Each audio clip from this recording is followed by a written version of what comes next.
ओम शांति। आज दूसरों के बोल से कई बार हम अपने दिल को दुखा लेते हैं। क्या ये सही है? क्योंकि दूसरा वही बोलता है जो आप बार बार कई बार आप हर्ट हो जाते हैं या दुखी हो जाते हैं, तो दूसरा आपको दुखी देख करके खुश हो जाता है। हमें पहले याद रखना है कि दूसरों के बोल का इफ़ेक्ट हमारे ऊपर नहीं आना चाहिए, क्योंकि जब हम बार बार किसी के बोल से इफ़ेक्टेड होते हैं तो सामने वाला सोच लेता है कि इसकी दुखती जो नस है वो है इसको उल्टा बोलना। तो वो बार बार आपको उल्टा बोलता जाता है और आप उस चीज़ को सोचते रहते और अपने माइंड को ख़राब कर लेते हैं। व्यक्ति बोलता वही है। आप ये याद रखें कि उसके बोल अगर कठोर हैं, उसके बोल अगर सही नहीं हैं, तो मुझे अपनी सोच सही कर लेनी चाहिए, क्योंकि उसके पास जो मटीरियल होगा वही आपको देगा। लेकिन आपके पास जो मटीरियल है आप क्यों छोड़ रहे हैं? अगर वो अपने गलत बोल को नहीं छोड़ सकता तो आप अच्छी सोच को क्यों छोड़ रहे हैं? क्योंकि वो अपने गलत बोल से आपको दुख दे रहा है। आप अपनी अच्छी सोच से उसको सुख दें, तो क्या होगा? एक दिन वही होगा कि वो गलत बोलने वाला आपके सामने नतमस्तक हो जाएगा। व्यक्ति भले कितना भी अपने आप को बड़ा समझ ले, लेकिन कहा जाता है कि जिस व्यक्ति के बोल साधारण हैं वो व्यक्ति भले कितना भी बड़ा हो, महान कभी नहीं बन सकता। लेकिन एक व्यक्ति है जिसके बोल बिल्कुल पावरफुल हैं, बोल शक्तिशाली हैं, लेकिन है वो साधारण, तो उसे लोग महात्मा कहते हैं। क्योंकि जीवन में आज देखा जाए, आज बोल का ही तोल है। क्योंकि आज बोलवाणी हमारी इतनी कठोर बन चुकी है कि हम दूसरों को पीड़ा या दूसरों को दुख देने में भी देरी नहीं करते। कई बार आज हम छोटे छोटे बच्चों को देखें, दादा दादी को बहुत गलत बोल देते हैं, माता पिता को गलत बोल देते हैं।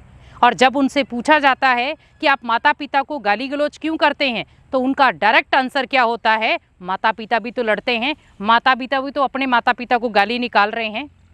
कई बार आज आपने देखा है छोटे छोटे बच्चे हैं, 1 साल का बच्चा है, जैसे वो बोलना शुरू करता है थोड़ी थोड़ी वो कहीं से गालियाँ सीख कर आता है।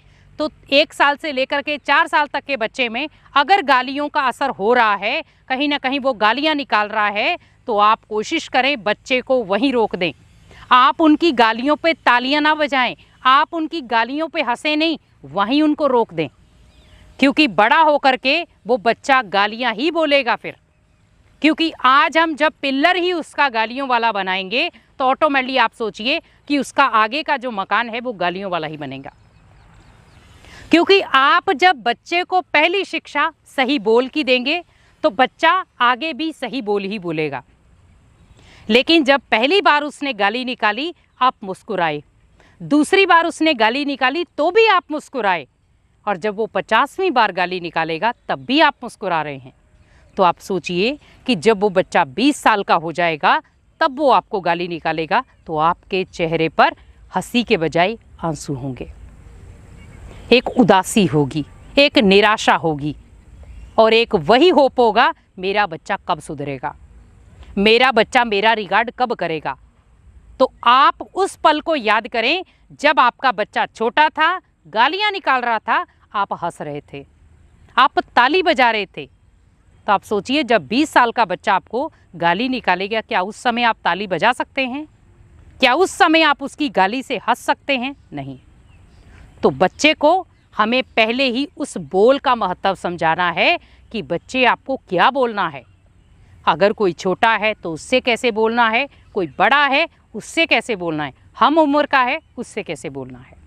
क्योंकि आज आप बच्चों को देखें, बच्चों को, बड़ों को, किसी को भी देखें, आज आप जब किसी से बातचीत करते हैं तो तू करके बातचीत करते हैं। आप सोचिए कि ये तू बात करके, जहाँ पर हम एक मैनर्स रखते थे कि जहाँ पर लोगों को हम रिगार्ड देते थे, बोलते थे आप बोलो, वहाँ पर आज हम आप को छोड़ करके वहाँ पर हम तू के ऊपर आ गए। सेंस छोटा सा है, सेंटेंस बिल्कुल छोटा सा है, आप और तू। दोनों के बोल को अगर मैचिंग में देखा जाए तो दोनों के बोलों के डायरेक्शन अलग अलग है।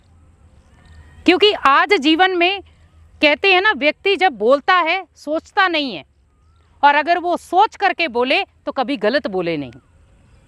क्योंकि व्यक्ति के जो बोल हैं वो कहीं ना कहीं दूसरे को गलत डायरेक्शन दे देते हैं। आज देखा जाए कोई व्यक्ति आपको बार बार दुख के बोल रहा है, हम सोच में पड़ जाते हैं कि इसका सामना कैसे करें हम। कई बार परिवार में भी ऐसे होता है, कोई आपको बार बार गलत बोल रहा है, हम कई बार कहते हैं कब तक बर्दाश्त करेंगे, हम कब तक सहन करें हम। आप ये याद रखें कि आप जितना उसको बोलने की परमिशन देंगे वो उतना ही बोलेगा। जब आप अपनी सुनने की परमिशन बंद कर देंगे वो बोलने की बंद कर देगा, क्योंकि वो बार बार आपको गलत बोल रहा है, आप इंटरेस्ट से बार बार सुन रहे हैं, तो वो बार बार आपके पास ही आएगा कि उसे पता है कि मैं कुछ भी गलत बोलूंगा ये चुपचाप बर्दाश्त कर लेता है। नहीं, वहां पर आप उसी स्थान को छोड़ के चले जाएं, वो बोलता रह जाए, आप धीरे से चले जाएं। लेकिन अगर कोई आपको सिखा रहा है, कोई आपको सही शिक्षा दे रहा है, तो उसे वो भले ऊंची आवाज़ में बोल रहा हो या आपको नॉर्मल आवाज़ में बोल रहा हो, वहाँ पर आप सोचिए मेरा पिल्लर तैयार हो रहा है, ताकि मैं आगे कभी जीवन में गिरूं नहीं, आगे में किसी के साथ ऐसा मेरे साथ कोई सिस्टम हो नहीं, उसके लिए मुझे ये बातें सुननी है। क्योंकि बोल भी दो प्रकार के होते हैं, एक होते हैं दुख देने वाले और एक होते हैं कुछ अच्छा बनाने वाले। व्यक्ति को कुछ ऐसे बोल ही होते हैं, जैसे देखो कोई मोटिवेशन बोल होते हैं, एकदम से व्यक्ति को परिवर्तन कर देते हैं, और एक वही हर्ट करने वाले बोल होते हैं जो एकदम से व्यक्ति को तोड़ देते हैं। कई बार किसी बोल से व्यक्ति का मानसिक स्तर बहुत ऊंचा हो जाता है, उसके सोचने समझने की शक्ति बहुत अच्छी हो जाती है, और कई बार ऐसे बोल बोलने से उसका मानसिक स्तर डाउन हो जाता है, उसे करने सोचने की शक्ति भी डाउन हो जाती है। क्योंकि व्यक्ति आज हम जिस हिसाब से देख रहे हैं, व्यक्ति की सोच परिवर्तन हो रही है, व्यक्ति का व्यवहार परिवर्तन हो रहा है, और परिवार का माहौल परिवर्तन हो रहा है, और उसका कारण है बोल पर अटेंशन नहीं है। हम कुछ भी बोल रहे हैं, दूसरों को दुख हो रहा है, हमें पीड़ा भी नहीं हो रही है। क्योंकि जब तक आपको बोल के ऊपर अटेंशन नहीं होगा, तो आप सोचिए आपका कर्मों के ऊपर भी अटेंशन प्रॉपर नहीं हो पाएगा। बोल पर अटेंशन रखना मीन्स कर्म पर अटेंशन रखना। आज आप देखिए कि व्यक्ति कहा भी जाता है कि जिसके बोल से व्यक्ति दुनिया बदल जाती है। क्या हम अपने तकदीर को नहीं बदल सकते? लेकिन हम कई बार अपनी तकदीर को बिगाड़ देते हैं। बार बार क्या बोलते हैं, मेरी तकदीर ऐसी, मेरी तकदीर ऐसी, मेरी तकदीर ऐसी। बना कौन रहा है, बोल कौन रहा है? क्योंकि जो आपका माइंड सोच रहा होगा वही मुख से बोला जाएगा, और वही आप कर्म में करेंगे। इसीलिए कहा भी जाता है जो भी बोलना हो सोच समझ कर बोलो, जिससे किसी को दुख ना हो। और अगर आप किसी को दुख देने वाले बोल रहे हैं तो रिटर्न में वो आपके पास ही आएंगे, लेकिन तब आपको वो ज़्यादा दुख होगा। क्योंकि दुख दिए हुए बोल रिटर्न में जब आपके पास आते हैं तो आपके जीवन की दशा को वो बिगाड़ देते हैं, और बिगड़ी हुई दिशा को सुधारना बहुत मुश्किल हो जाता है। और कहा भी जाता है एक बार अगर मुख से बोल निकल गया तो वापस नहीं आ सकता, आप उसे वापस ले भी नहीं सकते। इसीलिए व्यक्ति हमेशा जब कुछ बोल देता है उसके बाद सोचता है कि मैं माफ़ी मांग लूँगा, लेकिन उससे फ़ायदा कुछ नहीं होता।